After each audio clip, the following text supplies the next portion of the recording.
Happy Sunday to you. If you're here in Michigan, anywhere, you're probably bracing for that windstorm that's coming through. So I hope you can keep your power. But I want to just touch base with you guys about a great week and some things that are coming up. I want to talk about parents behaving badly. Is it worth a felony? And before I get into that, as we transition into this latter part of the basketball season, getting ready for, tournaments, playoffs and et cetera, transition to AAU, I think this is an important topic to have. As you know, the Youth Sport Coalition will be addressing issues as it relates to sports policy, but also under the umbrella organization, the SPS, Sports Psychology Solutions, we also will be providing education and training along with voter registration. But before I get into the topic, I see my girl Tiffany Gaines in the building. Hey, Tiff, how you doing?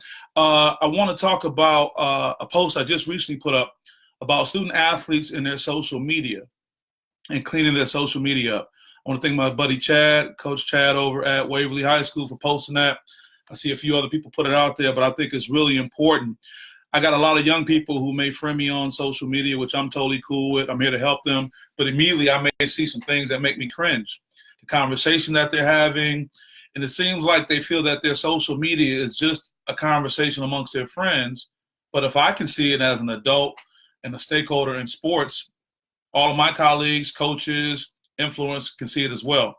And I think it's really important that our young people understand that no one is trying to stop your individualism or stop you from being you, but it's just not a good look when you have curse words, you sticking your middle finger up in the photos. I mean, these are just things I see off rip, and I think it's going to be something that's going to immediately turn someone off.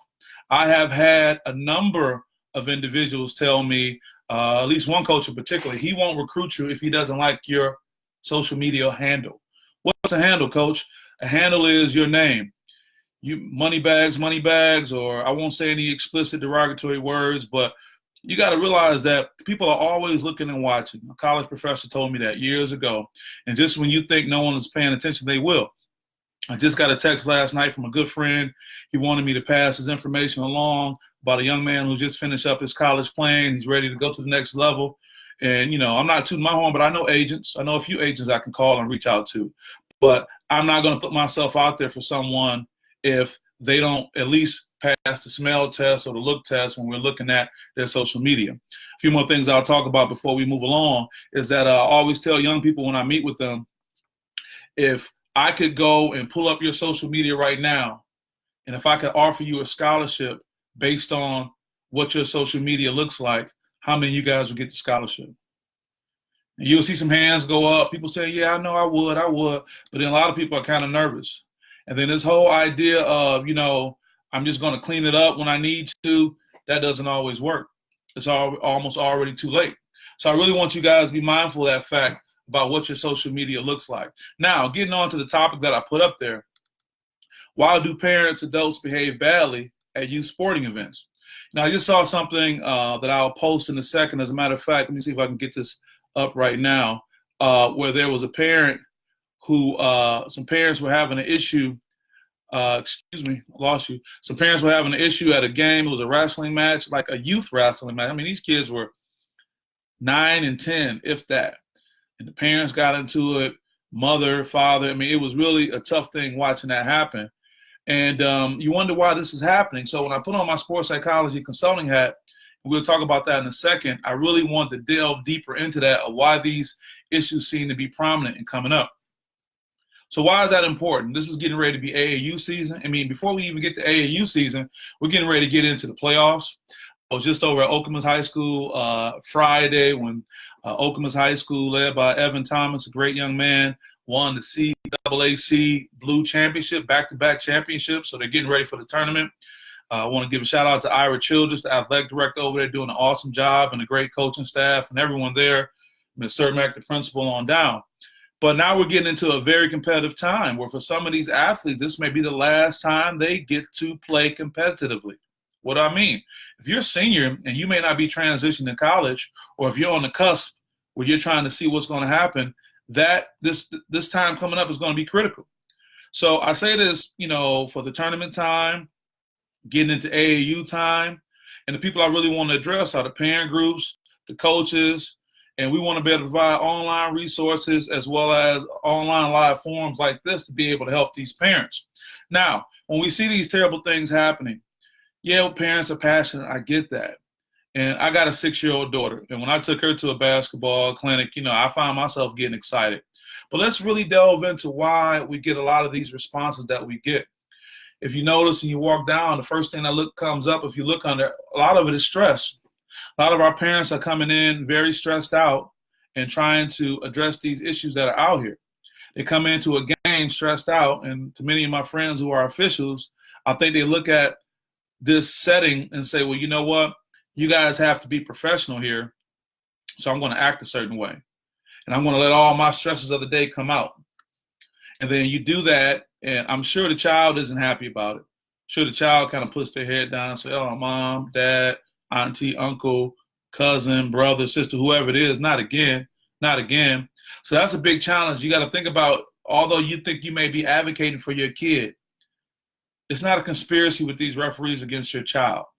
I know a lot of referees, shout out to Claude Wiley, shout out to Rashawn Fisher, shout out to Shanier Trice. A lot of these officials that I know, they're out here to make the game as fair as possible. They're not out here to be conspiring to stop your kid from moving forward. And if it comes down to one play determining your kid's success, I think there's a bigger issue. Now, I say in the title, is it worth a felony? Well, a year ago in the last legislative session here in Michigan, Senate Bill 201 was attempted to be introduced. And it was a bill that would amend the Michigan Penal Code to prohibit and prescribe criminal penalties for assaulting, battering, or assaulting and battering a sports official. And you also have to know assault is the apprehension of being hit. So if you're going to threaten someone or try to do someone, that falls under assault as well. And the battery is the actual physical contact. There also was a bill that was tie-barred to, using a little bit of that legislative talk, Senate Bill 200, which would amend the criminal penal code to add the felonies proposed by Bill 2001 of the sentencing guidelines. Now, with the work I'm doing with the Youth Sport Coalition, which includes working on sports policy, we've been very fortunate that we have some influential organizations that are revisiting this. Influential organizations that can really have a major impact on whether legislation like this gets support. So my question to you as parents and other stakeholders, are some of those actions you have at these sporting events worth a felony? Now, I know everybody is quick to say what they can spend, but let me take you through the cost. And I'm reading the bill analysis, so this is not just Lindsey Huddleston making up things. As a former lobbyist and still lobbying now with the work I'm doing for the Youth Sport Coalition, I think this is important to understand. For offense level 1, a misdemeanor, assault and battery or assault and a battery, maximum imprisonment of 1 year, fine up to $1,000. For assault and battery or an assault and battery causing bodily injury requiring medical attention or care, that's considered a felony. Maximum imprisonment 2 years, up to a $2,000 fine. Assault and battery or assault and battery causing serious impairment or body function of a body function is a felony with a maximum imprisonment of up to 5 years, between $1,000 and $5,000 imprisonment. I ask you, is it worth that? Is it worth you having to deal with these kind of fines and this type of cost based on how you're responding at a sporting event? Now, I'm not here to just promote policy without trying to provide a solution, hence the name Sports Psychology Solutions.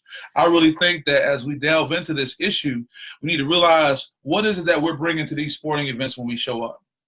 When we come up to support our child, our loved one, or our neighbor, we're bringing our issues. Like I said before, one of those issues is stress. Check out the comments real quick, because sometimes I miss these comments. Thanks, Rena, for checking in. A parent of a great young man doing great things. We bring our personal stress from our job, from our relationships to these games. And just like sports is an outlet for the athletes, it can be at times an outlet for the individuals who are there, including the parents and all those folks too. I understand that. But also we bring our anxiety, the issues that we may be having at our job, with our colleagues, whatever may be going on. We bring those issues too. But that anxiety gets put upon the athlete because now they're saying, oh, mama's here, daddy's here. It's starting to get excited. It's starting to trip out again. And, this generation is easily more embarrassed, good or bad, indifferent, than past generations. So when you come in and you call yourself advocating for your child or advocating for your team or for your loved one, you are taking that same anxiety you may have because you're worried about the next level this kid may get to or them winning this game and what it's going to mean, and you have a negative impact on this person. Another issue is this feeling of hopelessness. I've seen individuals at games that really get upset with the call, and I say, is it really about the call, or is this something going on in this individual's personal life? I remember a young man I was talking to him, and I just kind of pulled him to the side, and he thought I was like part of the organization that was putting on the event, but I was just a man seeing another man having a tough time, and I said, hey, man, it's going to be all right. And I tried to pull him to the side and talk to him when I can see that it was more than just that. And I think what happens sometimes, because we all have issues and challenges in our individual life, I think what happens is a lot of these individuals come to these sporting events, and because of what's going on in their job, their personal life, whatever it may be, they see an official as an authority figure. They may not want to acknowledge it, but they see this official, black, white, Hispanic, male or female, as an authority figure. And though they may not be able to challenge that authority figure at work, an authority figure in their relationship, they see this person as someone who has to be professional, and they challenge them. So I also say there's a feeling of hopelessness that a lot of individuals are coming to these games with. And when they see this official, they want to act out based on a call. Another is substance abuse. Let's be quite honest. And this doesn't have nothing to do with socioeconomics, whether you're black or white, male or female, because women get drunk off wine just like other people smoke marijuana and come to the events. Whether it's pills or whatnot, this has no particular profile of who I'm talking about, because soccer moms, just like parents in the inner city, have the same type of issues. So let's be clear about that. There's no particular face for people who are substance abusers and coming to these events. Now, a good colleague that I've been working with, Rep Mueller, former law enforcement, former hockey player, state representative, really close to some individuals who are doing great work in this space as it relates to concussions and things like that. He talks about many of the times that people come to these events, they may be on something. And yeah, it may just be you just having a few after work, but then you come and you're making these type of irrational decisions as it relates to what you're watching in this sporting event. And then you add all the excitement and all the other things that are happening at an event. It can be very exciting. A lot of people, that gets the best of them. The next thing I'll talk about is impulsiveness. A lot of these individuals who make these horrible, horrible decisions, it's an impulsive action. They just act. They didn't really think about it. They just kind of jump out there. So you have to really catch yourself to say, if I'm going to come to this event, I'm going to need emotional control as it relates to being here, And then also you have the conspiracy theories. I kind of touched on that a second ago, Rena's agreeing with you. Thank you, Rena. I know former state champion, son just won the city championship in the, charter school league. Great job over there. But the other part of it is, this conspiracy theory. Oh, man, they're out to get my son. They don't like our team. They just don't want us to win. And this is big conspiracy theory.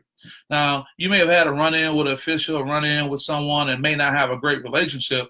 But I think the idea that someone gets up in the morning saying, what game do I have today? Or what game do I have this weekend? Oh, I can't wait to get there and make sure that team doesn't win. I think it's also somewhat of a disrespect to the players. Because you're saying that your players aren't even at the point where they can play beyond what's considered a bad call. So all these things I'm bringing up are things that I think need to be addressed. And through the Youth Sport Coalition and Sports Psychology Solutions, I want to address that. Now, while we may be pushing to have different legislation out there, like the one I just mentioned in Senate Bill 201, which will amend the Michigan Penal Code to prohibit and prescribe criminal penalties for assaulting, battering, or assaulting and battering a sports official. We're not just trying to, put these things out here to make it hard. I had one legislator say, hey, we're about prison reform. We're trying to keep people out of prison, not put them in. I totally agree. But what are we to do? What are we to do as stakeholders and gatekeepers of the game?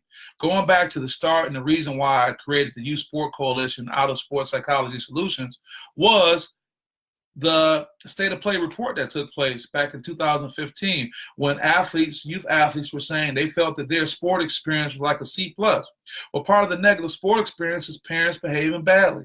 And again, this has nothing to do with